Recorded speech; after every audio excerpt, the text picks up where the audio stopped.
So you want to know about Mob Psycho 100? Well, friend, you've come to the right place. Here's everything you need to know about Mob Psycho 100 in 5 minutes or less.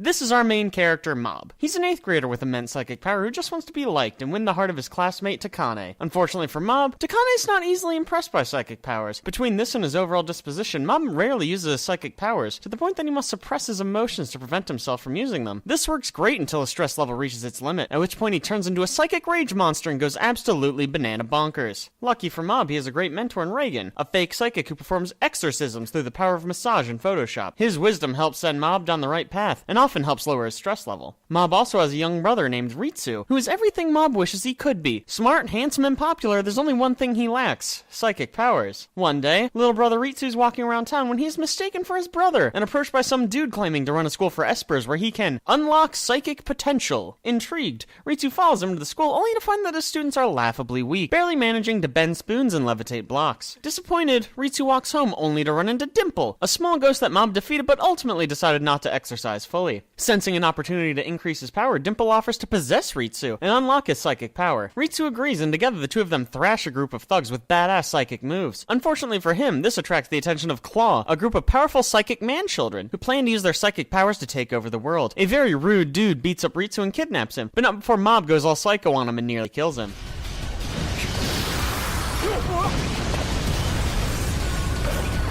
Assembling his allies and giving chase, Mob arrives at Claw's secret complex and easily dispatches several psychics, only being captured after a Claw psychic projects visions of his brother in peril into Mob's mind. Meanwhile, Mob's brother and the class of weak psychics launch a daring escape plan, proving that despite their lack of power, they can still be invaluable allies. Ultimately, all our heroes and villains end up in the same room, where the villains explain that they are evil and plan to take over the world. Suddenly, BAM! Mob's useless non-psychic mentor comes in. Reagan starts dressing down all the villains, laying the verbal smackdown and laying out just how immature and childish they all are. The villains of Claw don't put up with this for long, however, and quickly attempt to put him down, but are immediately thwarted by Reagan's hereto unseen amazing psychic powers.